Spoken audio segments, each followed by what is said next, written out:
So the desensitization we have to reality is a product of our intelligence, what we perceive, what we process, what we create and respond to. When we move the benchmark of reality, when we say, this is no longer a division between biological truth and reality, where sits sanity and where sits insanity? The most insane, illogical things now happen on a planet that in sectors is slowly switching off and shutting down and changing. In England, at the very same time we had the dickhead, I can't even think of the terminology except for dickhead, but we had the selling out of women in Australia by a woman who had the gall to stand and say, the possibility in employment, the rhetoric I can't even spew because it defies the sanity and logic.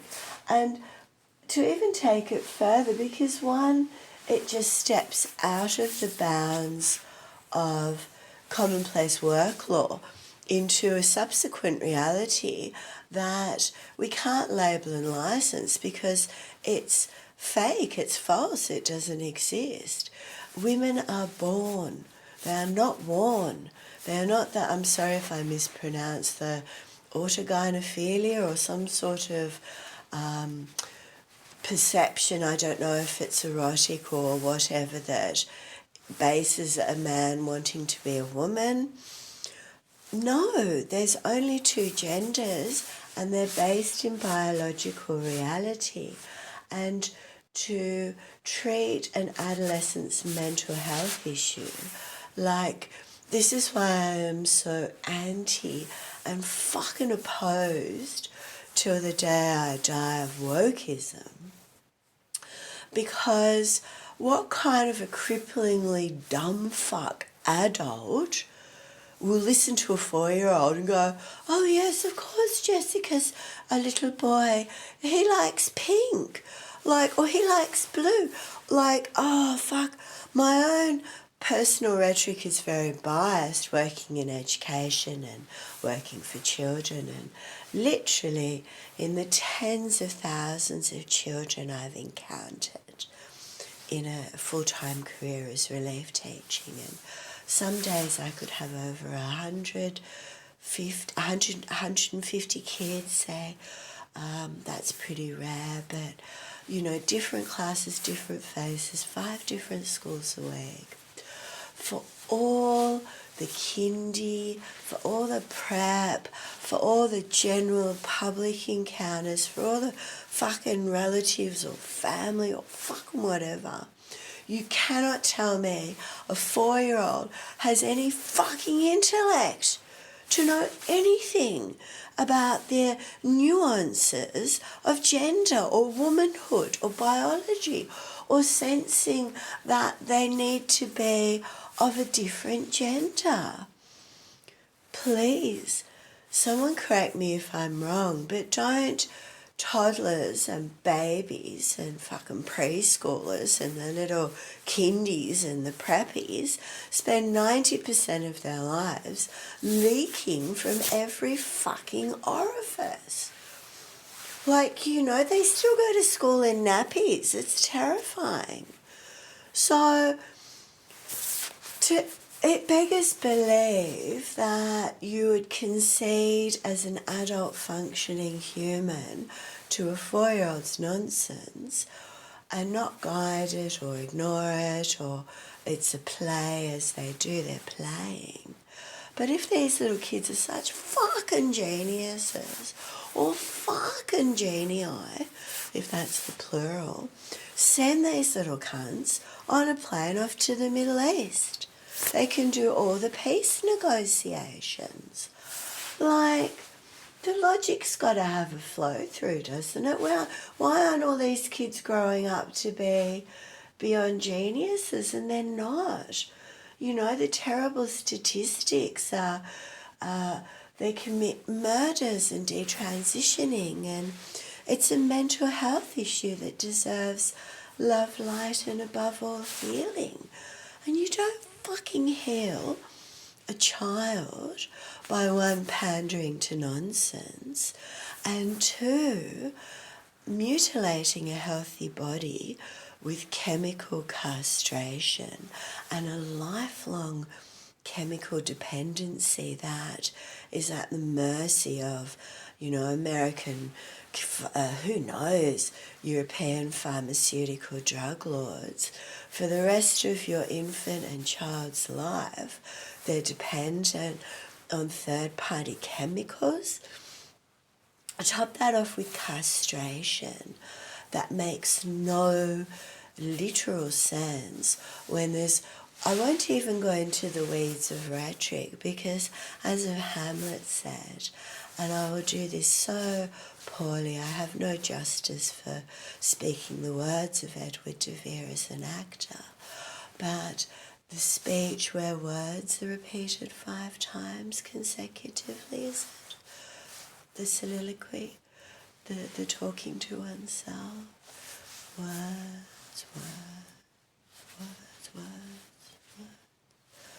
Words, words, rhetoric. We can spin sound clouds of bite and volume and noise and emotion into the human ear, but we're not perpetrating anything. We're just a repetitive sound cloud of patterns. But to say anything more, to give voice to reasons for, is falsehood and negative, and it is not the service of the intellectual person, it is a disservice. And to compare compassion and care with the need to do this is wrong, it's enabling.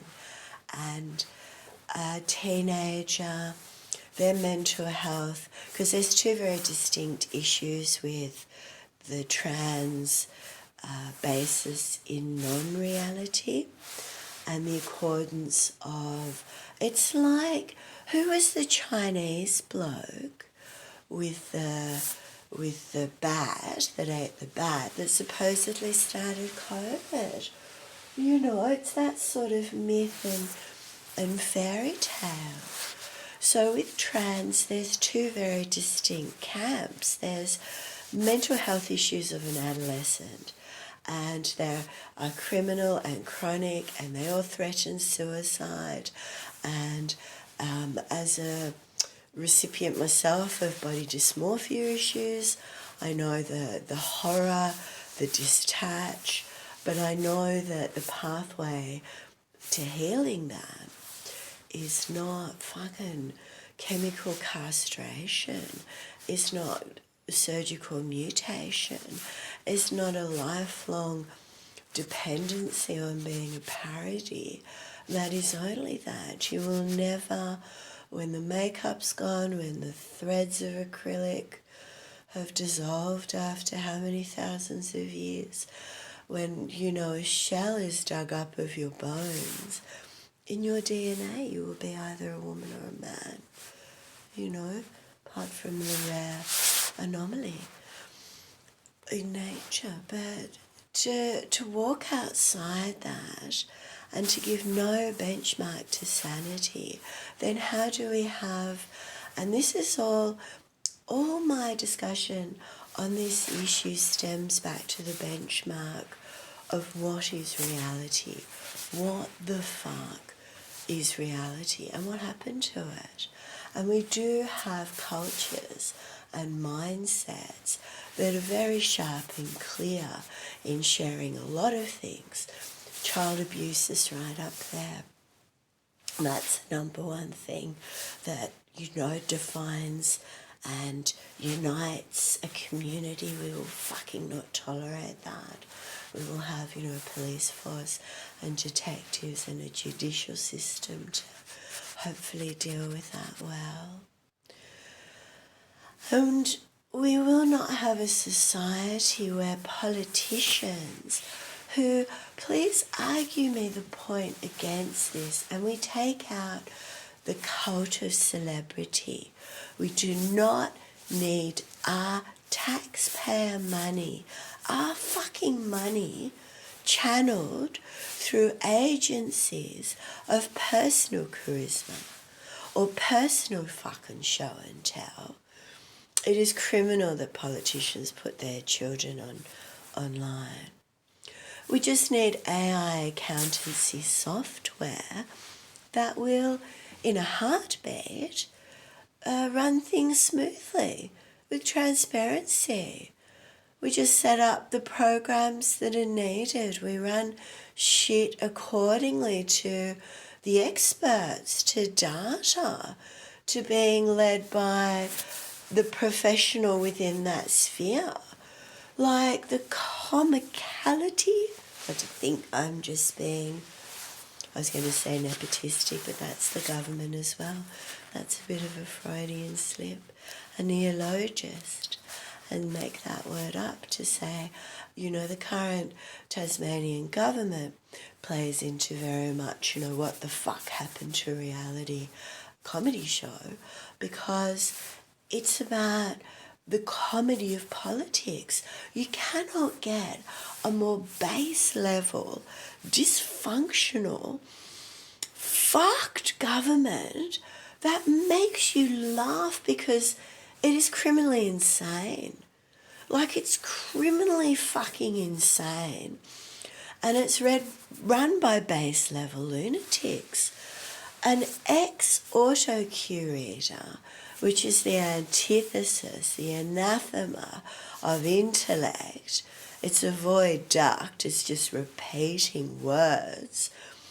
This is spearheading education? Well, clearly not. Disability breaks my soul. I can't even think that, you know, this show pony just trots about. Just the sheer fucking added horror that to the neglection, because everything's either flogging the family online or staring at bowling club door and window frames, that will forever be a personal fucking highlight. And how anyone can vote. But that's like the analogies are there with Trump and the pussy grabbing. Stupid people will vote stupidly. But to have all this go on, and that's just a drop in the ocean, like no portfolio is covered in any way with relevance to its reality. And the fact that every single Liberal politician is a sellout, and I call it the Temu Stadium, and the dismal, abysmal, I can't even think of enough adjectives to know in my bones that they break the most putrid soil there with the most incompetent builders. No one is taking part of this unless they're making profit. It is a money gouging activity. It is pure greed. You cannot have a government justify that ambulances are being sent instead of, taxis are being sent instead of ambulances, and hearing the horror stories and think a government doesn't apologise, it doesn't look to amend. The chick in charge just puts up posts of talking goats and dressed up sheep, and it's so fucking mind-numbingly, I can't even begin to think of the words. And the endless photos of sunsets, and it's horror show. And this is why the standards are at the worst they are in Australia, and globally they're at a third world standard. Healthcare in Tasmania is pretty much gridlocked at a government level of what they call bulk billing by third world doctors. And that's not on. You have no option. And the funny thing is, these politicians that supposedly flog their children to promote family values, these fucking politicians promote a family that is aspirational, or is it relatable? Because it's not both. They don't send their children to state schools. They have absolutely no fucking working knowledge.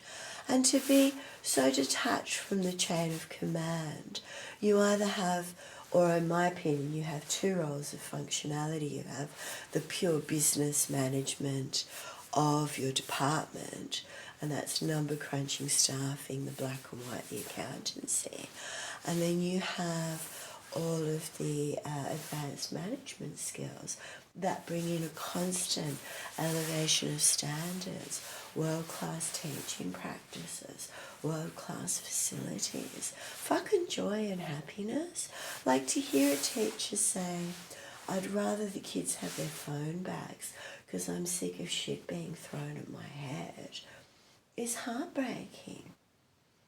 Absolutely heartbreaking. The schools are a jungle of violence, and to first hand have witnessed the level of violence. And as you shrink, as you're getting older, which I'm experiencing, the big lads, they're head and shoulders above you, and they're in their biological prime. They're fucking the fittest units you can imagine. They're flipping tables and shit. It's scary, you know? And even little preppies, I've seen 2 adult males have to remove a little preppy from a classroom because of its sheer physical violence, and they put all the labels on it. But I've experienced a little a preppy throw a foam in my face. Fuck me, it hurt, but it was my fault for putting my face out first. I guess I was worried. You know, the bell had gone and you're trying to round them up. And I'll just leave you with one last image because I'm so off topic. But again, I'm coming back to trying to talk about what the fuck happened to reality and the issue of transgenderism and the research that will come out. I know in Australia I'm eager for end of year statistics from the August census because it will be 5 solid years since COVID and half a decade in a blink's eye, in the blink of an eye. So you've been off topic, my apologies, but thank you so much listening. Feedback is hugely important, and a lot of these points being worked into stand-up and comedy because truth cannot be hate speech. Truth is not hate speech. Truth is definitive and biological and logical and empirical and data-backed, and it sits outside of myth and magic. And in an apocalyptic situation that people feel they're in when their worlds explode, and the Epstein files have done that, the Australian government on a federal, on a state level. In Tasmania we have the worst government in living history in the state, the first official reprimand, which is beyond a joke. I mean, these are all the dominoes that go enough is enough. You don't prolong a shit show. If they're going to break soil and if they're going to financially rape the economy of Tasmania, why is it not stopping? You know? Why the environmental aspect blows my skull open. The sheer fact, as I've said earlier, that everyone who wants a piece of this out of pure greed will cut corners, it'll be a sinking nightmare. What will be released in the air in 20 years' time, it will be a dirty, desolate waste hole. It will be horrible. It is not built competently, it is not built morally. Kids on Tassie soil are fucking hungry and cold and dirty and homeless and living in caravans with filthy rank relatives, because there is nowhere better for them. And yet $1 billion for some young sweaty lads to stand in a circle and chant shit after they've been running around kicking a ball, everyone's been having their primal scream out. And go for gold, primal screams gold. But it is so unwarranted when the end trajectory, when Tasmania sits at a 50% illiteracy rate from the older generation, still a massive trickle through. Like, I've never been more humbled in my life as a teacher of a Year 12 student, which would be, I taught 18 and 19-year-olds, that's Year 13, whom family never had a book in the house, never a magazine, never a newspaper. And I tried to picture that generational ignorance, like willful stupidity. Like, what kind of choice do you make that you just stare at a plastic box in the corner? Like, I don't know what else you'd do. And that pig ignorance, that 50%, and when you deal with intellect that's in the top 2%, they're accelerating. There's a functionality.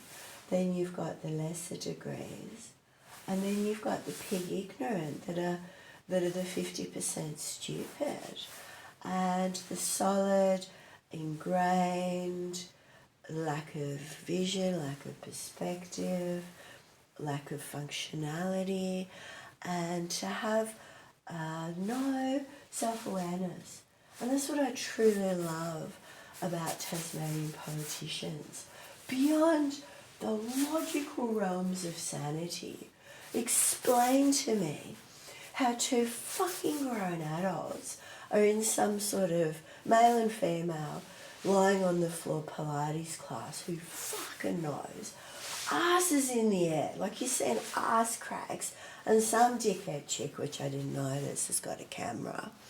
Obviously they're taking a photo, but stopped mid-class, like these are politicians, to take a photo of themselves. And I remember when selfies first came out, I was at a country school, beautiful in the Yarra Valley.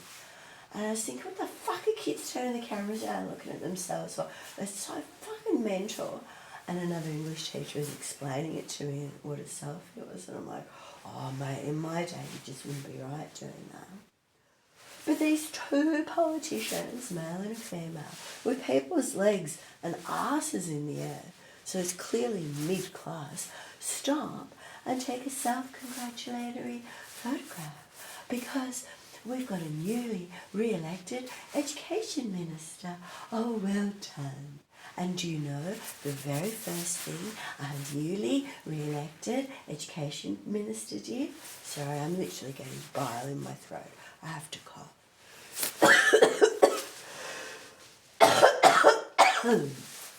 Oh dear. It's visceral when it's physical. You have a physical reaction. But do you know what our newly educationally appointed minister for the education portfolio did? Posted a photo of her with this bloke with long hair. And I'm looking at the photo going, what the fuck? What the fuck's this?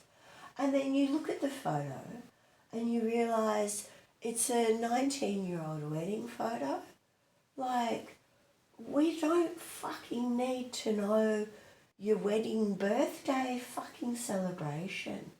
We need to know you're taking on a portfolio that's developing world-class standards, not the drivelling, backwards, inane, mind-blowing, stupid shit of staring at window frames and posting children's identifiable markers.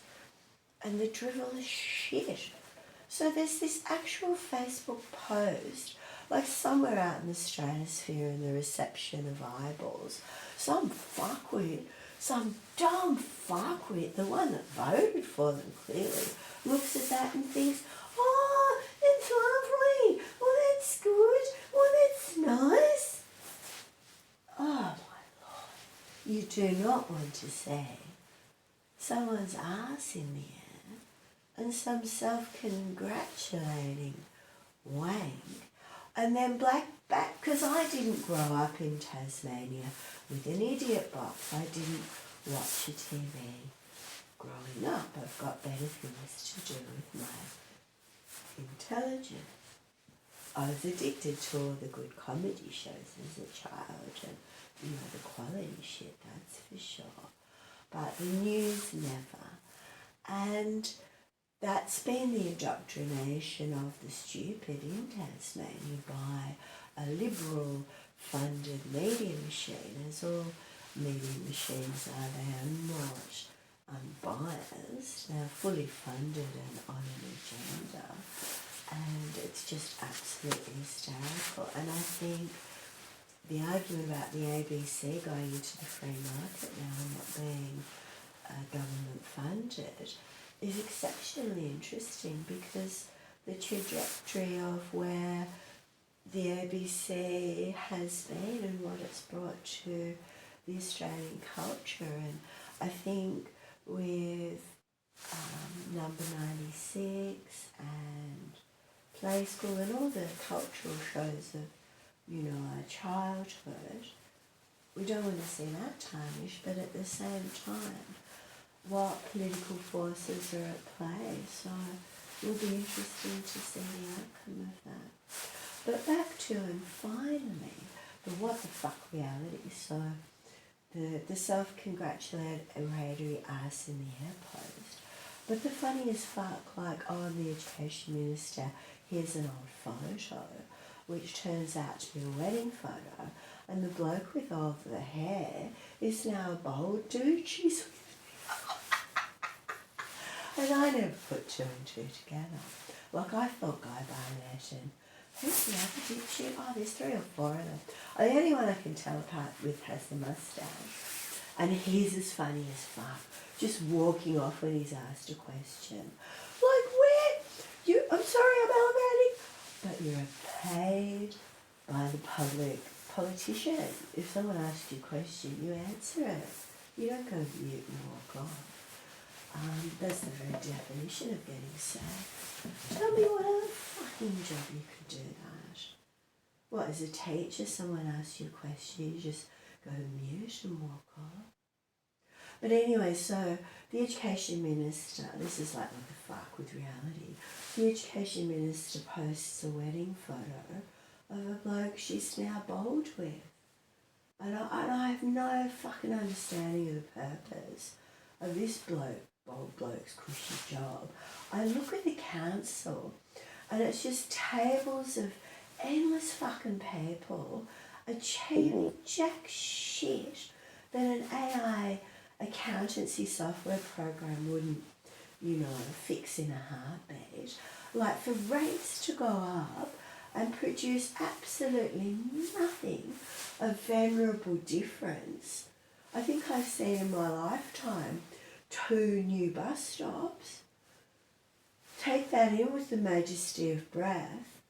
Not even solar powered, not water or rainproof or windproof, just cheap bits of metal tat that, you know, our wonderful environmentally friendly government couldn't make a priority. Or get the little kiddies from the primary school down and painting, because I do not want to know, and this is my favourite graffiti at the moment, someone's twat juice smells like bin juice or something, and that's spray painted down the side of a supermarket. You know, we wonder why the uneducated are stupid and pee and poop in shop and doorway windows and human faces at Kingston Beach. Like, it's the toxic water from the salmon and the pig steroids. And that's why I will never go to Tasmania. Moral reasons, my personal health, environmental reasons. That will be the most polluted travesty of a dirty nightmare, of a walking cheap, and I'm calling it now, hand on my heart, they will run out of cash and it won't have a roof, or a partial roof, or a half a roof, or absolutely nothing. It will just be some dirty shithole of a unsafe, toxic, sinking nightmare. And people forget it's on the precipice of the coldest fucking ocean, like the wind in the air, like some bright spark in the $14 million media department. So let's sit him down and do some podcasts, because they're trying to humanise Rockcliffe. Like they had him with a puppy, for fuck's sake. With a puppy. But they get him to talk about what a wonderful scenario is to sit in a gigantic fart bubble. God help the atmosphere in that. I can only imagine the fungi, the fungus growing there. What happened to the mushroom when it went to the disco? It left because it realised it wasn't a fungi. There you go, comedy for the ages. There's more, but I won't go there. So, what the fuck, like, what is the even purpose or point? So you go to this toxic fart bubble on the precipice, and for people like from Queensland or anywhere else in the universe that's warm or hot, their bones will just become brittle and snap with the wind.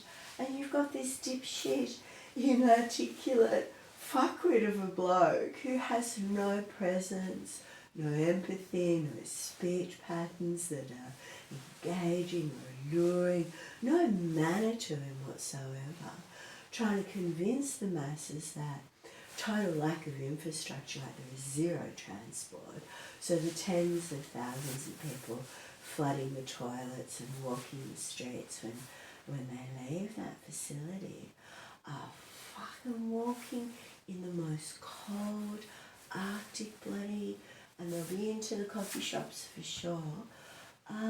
It's all just a giant economic scam that serves no purpose. And it is an insult because it is not for people to come to Tasmania to experience that and be ripped off. We have, or Tasmania has, the most beautiful, pristine, and it resonates, the cleanest air and water on earth. And yet these fucking cunts, because you can't articulate your dislike and your severe annoyance, want to build and dig up shit and it just beggars belief. Well, thank you so much for listening to very much a precursor. Comedy has to come into it and quite a lot of laughter. But what the fuck happened to reality and the Tasmanian political IQ show? We cannot have Tasmanian politics denigrated to such low-level IQ that the Timu Stadium is acceptable. Thank you, wonderful people, and goodbye.